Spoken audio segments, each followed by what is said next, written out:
दिवस बांधावं लागतंय आणि शिवसेनेचं जागा वाटप दिल्लीमध्ये होत आहे. वारंवार मुख्यमंत्र्यांना दिल्लीमध्ये शॉर्ट प्रश्न. हां, तुमचा दावा कायम असणार आहे त्या जागेवरती किंवा आत्मविश्वास आहे तुम्हाला की नाही ती जागा शिवसेनेलाच मिळेल? हो, आता आत्मविश्वास जर का नसता तर अशी चर्चाच झाली नसती ना. आम्ही जर का दावा सोडून दिला असता तर मग ती दारं फुटली असते प्रचाराचे जे आहे ते. त्यामुळे आमचं म्हणणं जे आहे ते मांडलं गेलेलं आहे, चर्चा चालू आहे त्याच्यावरती जे आहे ते. आणि दुसरं महत्त्वाचं असं आहे की ज्या वेळेला आपण एखादी गोष्ट देतो समजा किंवा निर्णय घेतो तर त्याच्याबद्दल बाकीच्यासुद्धा बऱ्याचशा गोष्टींची चर्चा झालेली असते. आणि त्यामुळे मला असं वाटतं की नाशिकच्या संदर्भात योग्य तो निर्णय योग्य त्यावेळेला आपल्याला कळेल. आपण खूप काळजी करताय आमची, एवढी काळजी करू नका. त्याच्यामध्ये आमचे खूप समोरचे दृश्य आणि अदृश्य मित्रमैत्रिणी आहेत, त्याच्यामुळे आम्हाला खूप ते काळजी करतायत. त्यामुळे तुमची पण झाली काळजी तर हरकत नाही, कारण मी एक सर्वे पाहिला बरं का, 2000 पत्रकारांनी केलेला सर्वे. तर त्या सर्वेत आकडे वगैरे बघितल्यावरती म्हणजे खूप मला मनोरंजन झालं. त्या 2000पैकी तुमच्यापैकी कोणी नसेल पत्रकार असं वाटतं मला. तर त्या पत्रकार असे काही काल्पनिक सर्वे करणं वगैरे काही बरोबर नाही आहे त्याच्यामध्ये जे आहे. काही मात्र गेल्या लोकसभेमध्ये नाही, जरा डावीकडे एवढं मार्क्सवाद्यांकडे ओढू नका, इथे उजवीकडे यांनाही विचारू द्या. चला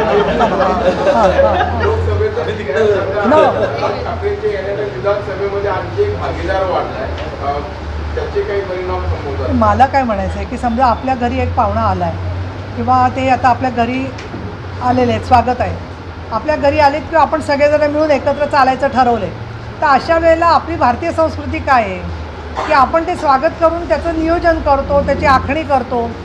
काळ प्रत्येक गोष्टीचं उत्तर देत असतो. त्याच्यामुळे विधानसभेबद्दल आत्ताच इतक्या लवकर भाष्य करणं काही आवश्यक आहे असं मला वाटत नाही आहे.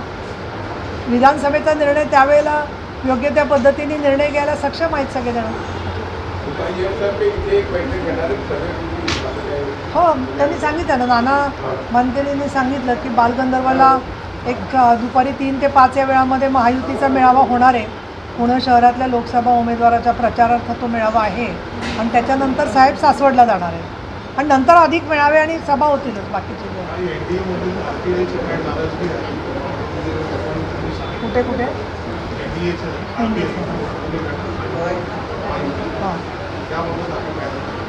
मला अजून मी त्याची वर्तमानपत्र स्टेटमेंट वाचली, पण महायुतीचे कार्यकर्ते जे आहेत ते त्यांच्या स्थानिक पातळीवरचे प्रश्न सुटण्याच्या अपेक्षा असतात आणि त्यांना जी लोकसभेची जागा पाहिजे होती ती मिळालेली नाही आहे.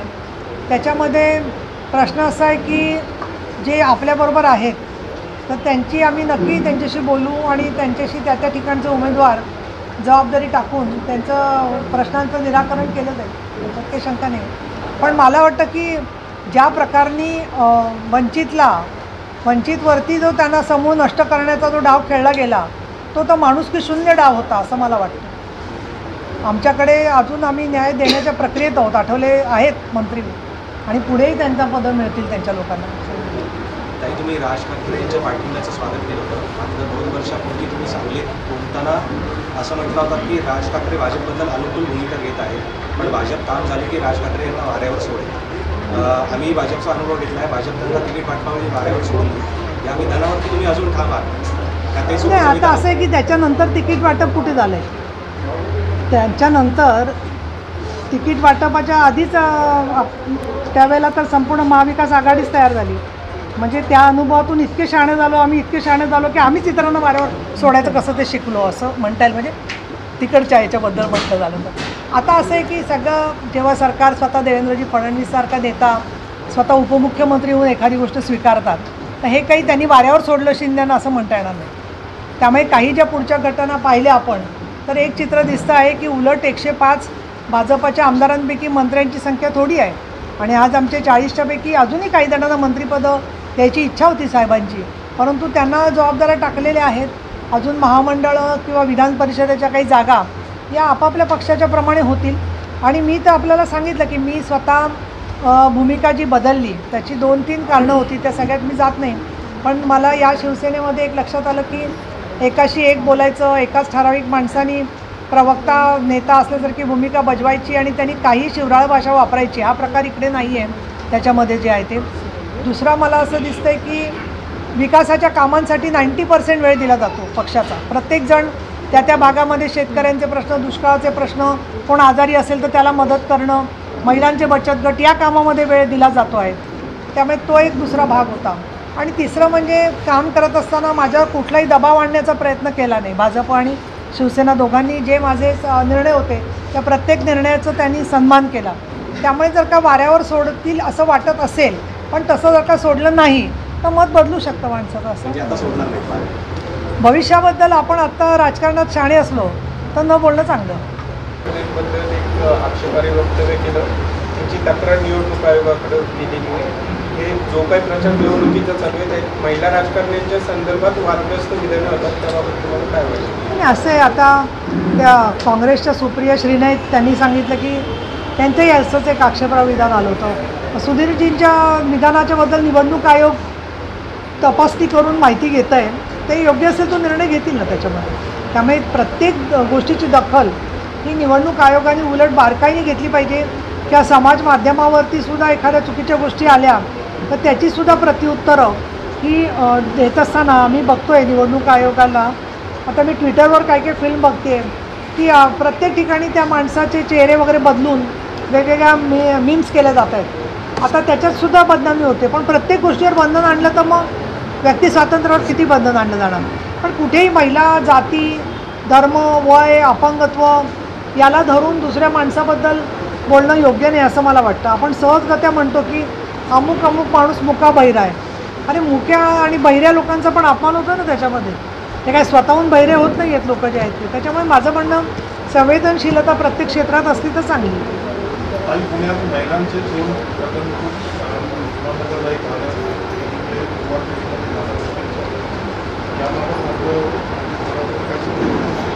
विमाननगरचं म्हणताय.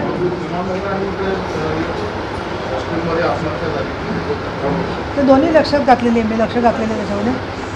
हा तपशिलात जात नाही, पण एक असं दिसतं की जी मुलं मुली शिकायला पुण्यात येत आहेत ती एकटी पडत आहेत. त्यांची कुटुंब गावी असतात, त्यांना बाकी राहण्याची व्यवस्था आणि मग त्यांची काही वेळेला चांगल्या हेतूने मैत्री होते. आणि ती मैत्री झाल्यावरती काही वेळेला रॅगिंग होतं, तर काही वेळेला फसवणूक होते. आता जसं विमाननगरच्या प्रकरणामध्ये अपहरण झालं त्या मुलीचं. पण मुळात हा प्रश्न मी पोलिसांशी बोलले, वडिलांशी माझं डिटेल बोलणं झालं, तुमच्यासारख्या पत्रकारांकडून बरीच माहिती घेतली ती. त्याच्यात स्पष्ट दिसते की त्यांनी आधी त्या मुलीला मारले आणि नंतर तो अपहरणाचे फोन करतोय की खंडणी द्या म्हणून. खड्डा खणून ठेवला होता त्याने. त्यामुळे खड्डा खणून ठेवून म्हणजे मग आमचे जे कार्यकर्ते गेले त्यांचं म्हणणं असं होतं खड्डा खणला असेल की तिला त्या खड्ड्यापर्यंत न्यायचं आणि दाखवायचं की तू मला वश हो, नाही तर मग मी तुला मारून टाकीन. असा सुद्धा हेतू त्याचा असू शकतो. पण मुद्दा असा आहे की ज्या प्रकाराने त्यांनी 3दा-4दा कुटुंबाला खंडणीसाठी फोन केले, सगळं प्रकरण दिशाभूल करण्यासाठी असावं असं वाटतंय. आणि कुठलाही संस्कार किंवा सदाचार नसणारी मुलं अशा प्रकाराने गैरफायदा जे घेताना दिसत आहेत, त्याच्यामुळे खरोखर आपल्याला मोठ्या प्रमाणात मी पोलिसांना लिहिलं आहे की तुम्ही एक मोहीम हाती घेणं गरजेचं आहे. लावरेचा व्हिडिओ म्हणून त्यांच्यावरती टीका केली की जो गुजरात मॉडेल कशा पद्धतीचं पुष्प आहे. तेच खरं तर राज ठाकरे मोदींना बिनशर्त पाठिंबा देतात आणि भाजपसुद्धा राज ठाकरेंचा पाठिंबा घेते. दोघांवरती नाविलाजाची वेळ आली असं वाटतं. तुम्ही असं म्हणालात की विधानसभेच्या कुठल्याही पक्षाला एखादी सत्ता मिळत नाही. भाजपनं आत्मविश्वास गमावला म्हणून 2 पक्षांवरती ज्या पद्धतीनं आरोप करण्यात येत आहे की नाही भाजपनंच हे 2 पक्ष पुरले, भाजपवरती ही वेळ आली. त्याच्यामुळे प्रश्न आहे का निबंध आहे तुझा? मी विश्लेषण करू शकता, पण प्रश्नाचं रूप त्याला देऊ नका. प्रश्न आपला एक साधारण 30-40 शब्दात असला पाहिजे ना. सगळी आधी कॉमेंट आपण करून घ्यायची, ठीक आहे, त्याचंही प्रत्युत्तर आम्ही करू शकतो. आता बघा मी तुम्हाला रोज भेटते तरी तुमचा नाईलाज होतो ना, मला परत मी भेटायला बोलवलं की तुम्ही येताच भेटायला. त्यामुळे प्रत्येक क्षेत्राचं स्वतःचं असं कार्य आणि धर्म असतो. धर्म म्हणजे धार्मिक दृष्टीने बोलत नाही मी, कर्तव्याचा धर्म असतो. आणि त्यामुळे भूमिका राजकारणामध्ये अनुभवाने बदलते. एखाद्या वेळेला आपल्याला एखादा माणूस असं वाटत होतं नक्की काय काम करणार आहे. क्रीडापटूचं उदाहरण घ्या तुम्ही. एखादा क्रीडापटू जेव्हा येतो त्याला आपल्याला माहीत नसतं की तो काय विक्रम करणार आहे आणि असे विक्रम करतो की ते बघून आपल्या लक्षात येतं की हा माणूस तर अद्भुत होता. तसं राजकारणसुद्धा जसं तुम्ही एक व्यक्तिमत्व वाटतं त्याच्यापेक्षा त्यांनी केलेल्या कामातून ते सर्व काम बदलत असतं, सिद्ध होत असतं. आणि त्यामुळे मी असं म्हणेन की राजसाहेबच काय, अजून कोणाला कामाच्या अनुभवामुळे त्यांची भूमिका जर का योग्य वाटली तर ते मांडू शकतात. पण राजसाहेबांनी हे पण स्पष्ट केलेलं आहे की मी कधी कोणाच्या विरुद्ध तोंड उघडीन म्हटल्यावरती त्यांना एखादी गोष्ट पसंत पडली नाही म्हटलं तर त्यांचा स्वतःला अधिकार आहे बोलण्याचा. जो आहे तो. पण याचा अर्थ असा नाही आहे की ती भूमिका त्यांची निवडणुकीपर्यंत कुठली ते बदलणार आहेत किंवा काय. त्यांनी पूर्ण विचारांती निर्णय हा घेतलेला आहे असं मला वाटतं. पण भाजपनं आत्मविश्वास गमावलाय. ते भारतीय जनता पक्षाचा आत्मविश्वास गमावला आहे का नाही गमावला आहे याच्यावरती भारतीय जनता पक्ष काय ते उत्तर देऊ शकेल. परंतु मला स्वतःला असं वाटतं की जरूर ज्या प्रकारे मतदारांशी सगळेच महायुतीचे आमदार खासदार बोलत आहेत ते म्हटल्यावरती लोकांच्याकडून कुठली नकाराची भूमिका काही येत नाही आहे. त्यामुळे आत्मविश्वास गमावण्याचं कारण काहीच नाही आहे. उलट आम्हाला काळजी उलटी आहे की अति आत्मविश्वास होऊ नये आपल्या कार्यकर्त्यांचा. या दृष्टिकोनातून आपण काम करतो आहे की डाऊन टू अर्थ जमिनीवरती राहूनच आपण काम केलं पाहिजे असं आमचं मत आहे याच्यामध्ये. आत्मविश्वासाला जोडणं एक महत्त्वाचा प्रश्न आहे. ज्यावेळी भाजपसोबत जाण्याचा निर्णय घेतला शिंदेंनी त्यावेळी अत्यंत आत्मविश्वासाने सगळे नेते गेलेले होते आणि आपुलकीने त्यांचं तिथे स्वागत पण झालं. ज्यावेळी लोकसभेच्या जागा वाटपाचा मात्र विषय आला त्यावेळी गोडसे असतील, ढवळे असतील किंवा तिकडे पाटील असतील यांचा पत्ता कट करण्यात आला आणि तो थेट इंटर पार्टी नाही तर तुमच्या मित्रपक्षाने प्रेशराईज केल्यामुळे करण्यात आला असं नरेटिव्ह झालं आहे. नरेटिव्हचा मुद्दा वेगळा जरी असला तरी सुद्धा तुमच्या केडरला ज्यातून मेसेज काय जातो तुमच्या मित्रपक्षाच्या दबावाखाली आणि त्यांच्या स्ट्रॅटेजीखाली तुमची तिकीट कट होतात. हा सगळ्या तुमच्या तोंडी जो आहे तो गोबेल्सचा प्रचार दिसतोय मला. सकाळची व्याख्यानं एवढी मनावर परिणाम करून देऊ नका. फार मोठा वैचारिक प्रॉब्लेम होईल खरंच जर का तुम्हाला वाटायला लागलं तर ते आमच्या 1000 कार्यकर्त्यांना तुम्ही वाटून घ्या आणि भेटा 10-100 जणांना. काही कोणाचा मोराल डाऊन झालेला नाही आहे. सगळी सूत्र निवडणुकीची शिंदेसाहेबांच्या आणि पक्षाच्या नेते मंडळींच्या हातामध्ये आहे. सर्व गोष्टींची माहिती घेऊन निर्णय झालेले आहेत. कुठल्याही बाबतीमध्ये जो माणूस एका जिल्ह्यामध्ये 25-25 वेळा जाऊन येतात त्यावेळेला त्यांना बरेचसे कानापर्यंत आणि डोळ्यांपर्यंत माहिती देणाऱ्या यंत्रणाही असतात मुख्यमंत्र्यांकडे. हे पण आपण ध्यानामध्ये ठेवा. आणि मित्रपक्षामुळे कट झाला का कशामुळे कट झाला काय झालं राजकारणामध्ये यश हे यशासारखं स्वच्छ आणि धवल असतं आणि अपयश किंवा नकारात्मक निर्णय जो असतो त्याच्यात आपण कुणीतरी बळी द्यायला माणूस शोधत असतो. त्यामुळे मला असं वाटतं की अशा प्रकारने विचार करण्यापेक्षा माननीय एकनाथजी शिंदे यांचा निर्णय त्यांनी सर्व परिस्थिती समजून घेऊन जे घेतलेले आहेत त्याच्यात आपण असं बोलताना म्हणालात की हेमंत गोडसे अजून ज्या जागा जाहीरच झाल्या नाही आहेत त्याबद्दलसुद्धा मीडिया अशा पद्धतीने बोलतो की जो जणू काही निर्णयच झालेला आहे. तर मला असं वाटतं तुम्ही तरी वस्तुस्थिती बघून जोपर्यंत कुठली जागा जाहीर होत नाही पक्षांच्याकडून तोपर्यंत तुम्ही त्याच्या आधाराने पुढची गणितं मांडू नयेत असं मला वाटतं. आज कुणाला किती जागा वाढलेल्या वाटत असतील पण निवडणुकीचा निकाल येईल 4 जूनला त्यावेळेला वजाबाकीत असणाऱ्या उणे अंश तापमान असणाऱ्या गारठलेल्या जागा देऊन स्वतःचं कोण समाधान करून घेत असेल तर ते 4 जूनपर्यंतचं क्षणजीवी समाधान आहे असं मला वाटतं. महत्त्वाचा मुद्दा उपस्थित केला की आम्ही फक्त आणि फक्त नरेंद्र मोदी यांच्याकडे बघून सपोर्ट करतोय. त्यानंतर एकनाथ शिंदेचं नाव काढल्यानंतर त्यांनी कशा पद्धतीने रिॲक्ट केलं तुम्ही पाहिलं असेल. अशावेळी स्थानिक पातळीवरती मनसेसोबत अकोमोडेट करून घेणं हा तुम्हाला टास्क वाटत नाही का? किंवा नरेंद्र मोदींकडे बरोबर आता मे बी सगळे सोबत येतील पण पुढे पाईपलाईनमध्ये आणखी निवडणुका आहेत त्यानंतर पुढे स्थानिक स्वराज्य संस्थांचे राहिले आहेत इक्वेशन वेगळे असतील पण मनोमिलन करणं आणि स्थानिक पातळीवरती कार्यकर्त्यांना जोडून घेणं हा एक टास्क असं वाटत नाही का आपल्याकडे? राजकारण असतं त्याच्यामध्ये टास्क असतातच आणि प्रतिकूल गोष्टींना अनुकूल बनवण्यालाच राजकारण म्हणतात. आणि अशा वेळेला एकदा एका भूमिकेत मोदी साहेबांच्यासाठी एकत्र आले तरी शेवटी महायुती ही मोदी साहेबांच्या नेतृत्वावरती चालणारा पक्ष संघटना आहे आणि बाकी काही गोष्टी जर का घडल्या असतील तर त्याच्यावरती मी भाष्य करणं उचित होणार नाही. परंतु मी एवढं सांगेन की बाळासाहेब ठाकरे काही वेळेला त्यांच्या शैलीत काही एखादी गोष्ट बोलत असत तशी ती एक शैलीचा भाग असतो आणि म्हणून त्याच्यावरती स्थानिक पातळीवरती जोडून घेण्यामध्ये काय अडचणी येतील किंवा काय त्याच्यावरती आम्ही जरूर सामोरे जाऊ. परंतु याबद्दलची मानसिक तयारी बऱ्याच दिवसापासून चाललेली होती. प्रत्यक्षातला प्रचार आपापल्या स्तरावरती स्वतंत्रपणे करायचा का एकत्र करायचा याचं अजून चित्र स्पष्ट झालेलं नाही आहे. परंतु शिंदेसाहेब फडणवीस साहेब हे ज्या प्रकारे आम्हाला सूचना देतील त्याप्रमाणे पुढच्या सगळ्या कामाचं स्वरूप ठरेल. त्यामुळे टास्क म्हणण्यापेक्षा असं तर अवघड टास्क त्या दिवशी शिंदेसाहेबांचं नाव मुख्यमंत्री म्हणून जाहीर झालं त्याच वेळेला सगळ्यांना मोठा धक्का होता. परंतु आज आपण चित्र बघतोय की गेल्या 6 निवडणुकांमध्ये मी तुम्हाला आपल्याच्या वेळेलाही आधी बोलले होते अनौपचारिकरित्या 6 निवडणुकांच्यामध्ये शिवसेना आणि भारतीय जनता पक्ष आणि समोर काँग्रेस आणि राष्ट्रवादी काँग्रेस हे जेव्हा जेव्हा स्वतंत्र लढले किंवा एकत्र लढले दोघं युती आणि आघाडी तर प्रत्येक राजकीय पक्षाला 60 ते 65 जागा विधानसभेच्या मिळालेल्या आहेत. अपवाद भारतीय जनता पक्षाचा आहे की त्यांना गेल्या निवडणुकीत 105 मिळाल्या तर शिवसेनेला माझ्या माहितीप्रमाणे 95 साली 93 जागा, 83पर्यंत जाऊन अपक्ष अशा जागा मिळालेल्या होत्या. त्यामुळे मग प्रश्न असा राहतो की 2004, 2009, 2014 आणि 2019 प्रत्येक वेळेला जर का 60-65पर्यंत जागा जास्तीत जास्त NCPला आणि शिवसेनेला मिळत आहेत. राष्ट्रवादी आणि शिवसेनेच्या खेरीज काँग्रेसला तर 44च जागा 2019ला मिळालेल्या होत्या.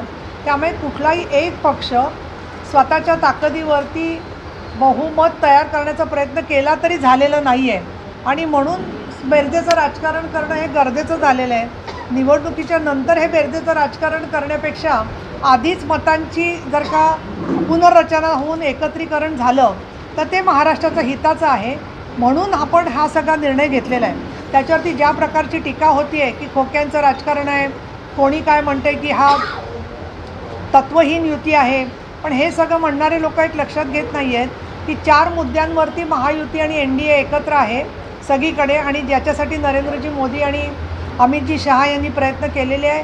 आणि त्या युतीचे प्रश्न जे आहेत त्याच्यामध्ये बाळासाहेब ठाकरे आणि ते द्विध्रुवीकरणाचे शिल्पकार होते अटल बिहारी वाजपेयी, लालकृष्ण अडवाणी, सुषमा स्वराज आणि तत्कालीन सगळे नेते मंडळी भाजपचे त्यावेळेला असणारे जे मुद्दे होते तेच मुद्दे प्रत्यक्षात काम करून मोदी साहेबांनी दाखवलेलं आहे.